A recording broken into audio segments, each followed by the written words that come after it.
La pub, c'est tout de suite sur Guérit TV Monde. Chères téléspectatrices et téléspectateurs, suivez du lundi au vendredi à 13h sur Guérit TV Monde le commentaire du jour. C'est une rubrique dans laquelle le présentateur prend position sur des faits ou sujets d'intérêt, qu'ils soient relatifs au Bénin ou non.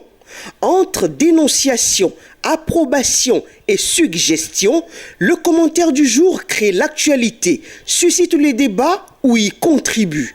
Tapez www.gueritvmonde.bj pour nous suivre en direct. Guérit TV Monde, le leader des Web TV.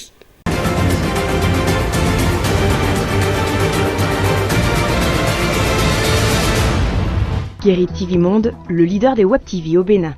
Vous suivez Guérit TV Monde. Mesdames et messieurs, bonsoir et bienvenue au JT du soir. Préparatif des examens de fin d'année, la mairie de Porte-Nouveau subventionne des travaux dirigés pour des candidats. Vous suivrez dans ce journal la remise officielle des chèques aux acteurs du monde éducatif.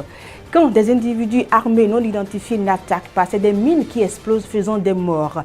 Zoom sur la situation à Kéru, Materi et Banikwara dans cette édition. Dans l'enseignement secondaire, il y a des départements dans lesquels l'on constate un abandon presque total du suivi des présences au poste.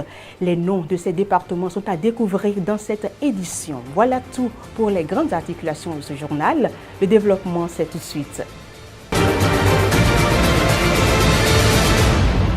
À nouveau, bienvenue. La salle de conférence de la mairie de Porte-Nouveau a servi de cadre ce mercredi 10 mai 2023 à la remise de chèques aux acteurs du monde éducatif de la ville.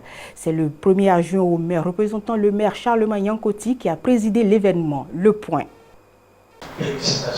Par cet acte de remise de chèques aux acteurs du monde éducatif de Porte-Nouveau, le conseil municipal, avec à sa tête le maire Charlemagne Yankoti, concrétise sa vision de promouvoir l'excellence dans la ville. En subventionnant les travaux dirigés des candidats aux divers examens dans 15 collèges et lycées, ainsi que 20 écoles primaires publiques, la mairie donne aux enseignants les moyens d'achever les préparatifs de leurs examens. Le conseil municipal de la ville de Porte-Nouveau a décidé d'apporter un appui substantiel à l'organisation des TD. Et nous sommes en train de constater que les résultats suivent, ce qui nous conforte dans notre vision d'appui. C'est pour la 3e fois que la mairie de Porte-Nouveau apporte cette contribution. Raison pour laquelle le directeur départemental de l'enseignement maternel et primaire et son collègue du secondaire ont exprimé leur gratitude envers le maire Charlemagne Yankoti. Merci pour toutes les actions que la mairie de Porte-Nouveau mène à l'endroit de l'éducation. Je voudrais une fois encore nous inviter à aller de l'avant, à doubler d'efforts et le meilleur sera à nous.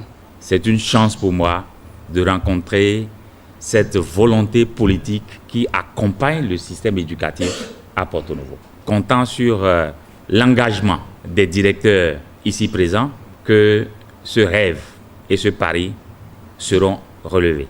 Au nom du maire, son premier adjoint a félicité tous ces acteurs pour les efforts accomplis dans le sens de l'amélioration des résultats aux examens nationaux. Par ailleurs, Rachad Toukourou a profité de la cérémonie pour lancer un défi. Merci pour les résultats que vous avez donnés l'année passée, puisque les résultats, c'est pas sans vous, c'est vous qui avez encadré les collègues et pour que nous ayons ces résultats. Grande est notre satisfaction par rapport à ce qui a été fait et nous allons toujours vous prier de continuer à nous donner les meilleurs résultats. On veut la première place. C'est ça ce qui doit nous revenir. Une mission, un homme des moyens. La municipalité de Porte-Nouveau a si bien compris cela qu'elle s'investit dans la mise à disposition de moyens. La balle est désormais dans le camp des candidats aux divers examens et de leurs enseignants. Au cours de la cérémonie, la mairie a décerné des lettres de félicitations à Alain Oussou, des dames récemment remplacées, et au docteur Bertin Dossou, directeur départemental OUEME de l'enseignement secondaire, également remplacé il y a quelques semaines. Nous parlons toujours éducation dans cette édition. Grâce aux données introduites dans la plateforme EducMaster, il est désormais possible de connaître au quotidien l'effectif des enseignants présents au poste sur toute l'étendue du territoire national. Mais quoi qu'il en soit ainsi, il faut que des responsables d'établissements renseignent la plateforme, ce qui n'est pas toujours le cas. Voici les départements dont les collèges affichent un abandon presque total du suivi des présences au poste. Pour le contrôle de la présence au poste des enseignants de l'enseignement secondaire, il y a des établissements dans lesquels la plateforme EducMaster n'est pas renseignée. Une situation qui empêche d'exercer le contrôle voulu par l'autorité. Entre le lundi 24 et le vendredi 28 avril 2023, le taux moyen de non-remplissage est de 81,54% dans le plateau, 57,75% dans l'Ouémé et 34,67% dans l'Atlantique. Autrement dit, c'est dans ces trois départements que l'on note plus sur cette période l'absence d'informations liées à la présence au poste des agents. Sauf changement de situation, l'Ouémé, le Plateau et l'Atlantique sont identifiés comme des départements affichant un abandon presque total du suivi des présences au poste. Dans la Liborie, la Takora, le Littoral et le Mono, il est constaté un début de négligence de suivi. Par contre, le Borgou et les collines sont à plus de 98% de remplissage. Le Koufo, la Donga et le Zou sont les modèles à suivre parce qu'ayant fait 100% de remplissage sur la période du lundi 24 au vendredi 28 avril 2023. Malgré les assurances données par le gouvernement au sujet des mesures prises pour contrer les actes de terrorisme dans les régions du Nord affectées par ce mal, il y a des événements qui laissent croire que la situation échappe aux forces de défense et de sécurité. Suivez dans cet élément le condensé des actes enregistrés dans les communes de Kérou, Materi et Banikwara. Les premiers jours de ce mois de mai se révèlent plutôt douloureux pour les populations de quelques communes du Nord, à savoir Kérou, Banikwara et Materi. Dans la nuit du 1er au 2 mai, une attaque meurtrière a été signalée à Kouabagou, une localité de la commune de Kérou. De cette victime annoncée dès les premières heures, le bilan s'est alourdi en passant à 18 personnes tuées selon une source policière citée par le quotidien Dabarou. En dehors des corps retrouvés, il y a également des personnes disparues. Pendant que le dénombrement des victimes de Kérou se faisait, Fraternité FM a annoncé une attaque de même type à Banikwara. C'était le 3 mai 2023 à Nyenyenrou, une localité de Gembagou, arrondissement de Toura. 3 personnes ont perdu la vie dans cette attaque.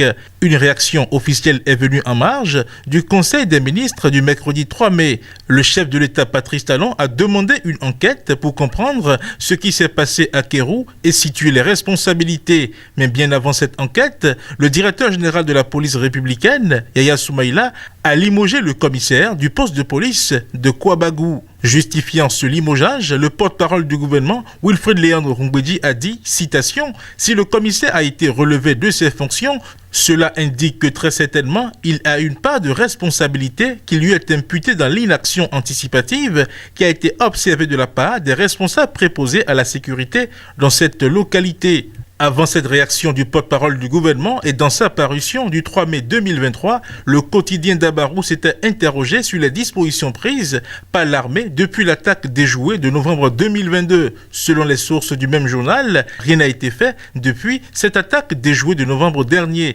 Conséquence, les hommes sont revenus en force, mettant plusieurs familles dans les mois. La preuve est qu'après le drame, des déplacements de population ont été notés dans la commune de Kérou. Une autorité locale a confié au téléphone Habib Radio que plusieurs centaines de villageois ont quitté leur village. Il a été également précisé que les 4 écoles de Kouabagou sont fermées après les dernières attaques. En dépit des forces de défense et de sécurité dépêchées sur le terrain pour rassurer les populations, la quiétude n'est donc toujours pas de retour, surtout avec la présence de mines artisanales sur le terrain. Leurs présences ont été révélées par l'explosion d'un engin qui a fait 3 morts dans la commune de Kérou et 2 morts à Materi entre la soirée du mardi 9 et la matinée du mercredi 10 mai. En réaction aux attaques passées, l'armée a neutralisé des présumés terroristes à Kérou. Selon l'investigateur, 4 d'entre eux ont été abattus et 2 autres interpellés et gardés. Dans la foulée, l'on apprend que le chef de détachement militaire de la zone a été relevé de ses fonctions. Cela règle-t-il le problème qui se pose sur le terrain? Évidemment que non. Il faut donc qu'une véritable stratégie de lutte soit définie et mise en œuvre dans les régions ayant déjà essuyé des attaques terroristes. Et pour finir, le Bénin est devenu un pôle d'attractivité grâce aux réformes du gouvernement de la rupture. Des innovations qu'apprécient des étrangers venus en terre béninoise pour la 47e Assemblée générale de la Conférence permanente des chambres consulaires africaines et francophones. Suivez l'un d'eux. J'ai connu le Bénin depuis les années 1960.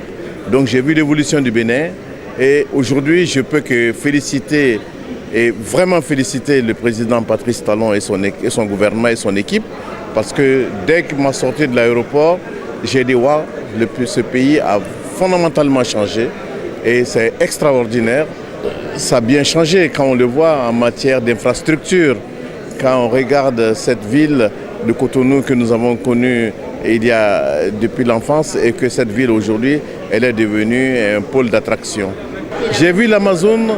Et non seulement elle est très belle, mais la statue est très bien faite. Et elle représente vraiment l'Amazone béninoise. Je pense que le Bénin est sur la bonne voie de l'émergence, sur la bonne voie du développement.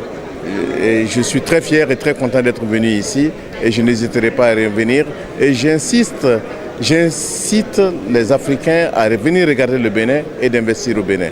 Ainsi prend fin cette édition. Merci d'avoir été des nôtres. À très bientôt.